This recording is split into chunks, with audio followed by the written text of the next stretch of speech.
Assalamualaikum warahmatullahi wabarakatuh. Ketemu lagi dengan Bunda Ansyah. Bunda Ansyah hari ini akan membahas tentang Tantri Basa Jawa kelas loro halaman 27 sampai halaman 70. Gladen ulangan telu. A. Pilihan wangsulan sing paling bener kanggo mangsuli soal nomor 1 sampai nomor 5. Wacanan sing premati teks ngisor iki. Wayah esuk. Saben jam 5 isuk Bima wis tangi. Bima age-age mbuka jendela kamare. Hawane krasa seger. Ing njaba isih katon peteng. Jago kluruk keprungu saut-sautan. Bima pancen bocah sregep.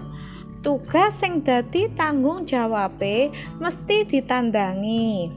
Saben isuk resik-resik kamare. Kasur, bantal lan guling ditata rapi.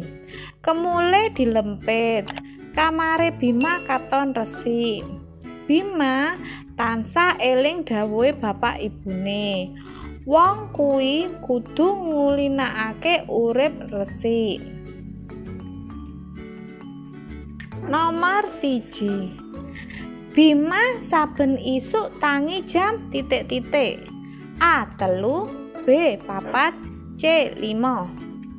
Ya bener 5. Nomor 2. Tugas sing dadi tanggung jawabe mesti titik-titik. A. Rampung, B. Ditandangi, C. Akeh. Ya bener B. Ditandangi. Nomor 3. Saben isuk Bima duwe tugas titik-titik. A. Umbah-umbah, B. Nyapu, C. Resik-resik. Ya bener C. Resik-resik. Nomor 4. Dawuhe bapak ibune Bima, wong iku kudu tau. Nomor 4. Dawuhe bapak ibune Bima, wong iku kudu titik-titik. A. Sregep tandang gawe, B. Ngulinakake urip resik, C. Sregep resik-resik. Ya bener B. Nomor 5. Ing wayah isuk hawane titik-titik. A. Seger, B. Adem, C. Panas. Ya A. Seger. Nomor 6. Piranti kanggo ngresiki meja arane titik-titik. A. Sapu, B. Sulak, C. Kain lap. Ya bener sulak. Nomor 7. Ibu goreng tahu nganggo A. Panci, B. Kuali, C. Wajan.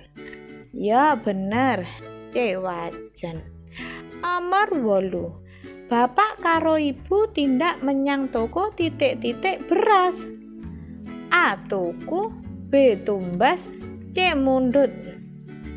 Ya bener C. Mundut. Nomor 9. Yen ibu repot kowe kudu titik-titik. A. Ndelok, B. Nyawang, C. Ngrewangi. Ya bener ngrewangi.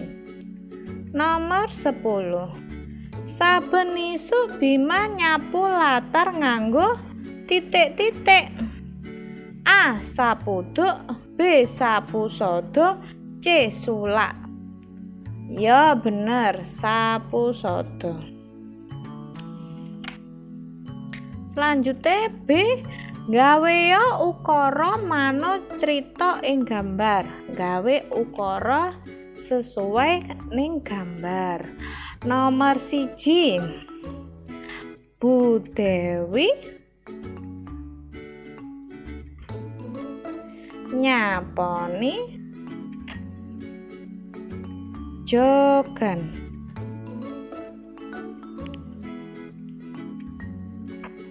Nomor 2. Rini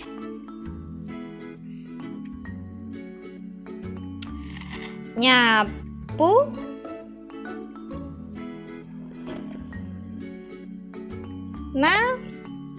latar. Nomor 3, Bapak ngelapi sepeda motor. Nomor 4, Ibu lan Bima nyirami kembang.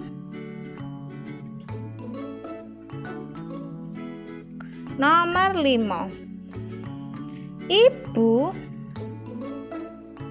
masak nak pawon ing pawon. Ibu masak ing pawon. Sakmene ae pembahasan dina iki. Aja lali like, komen lan subscribe. Matur nuwun.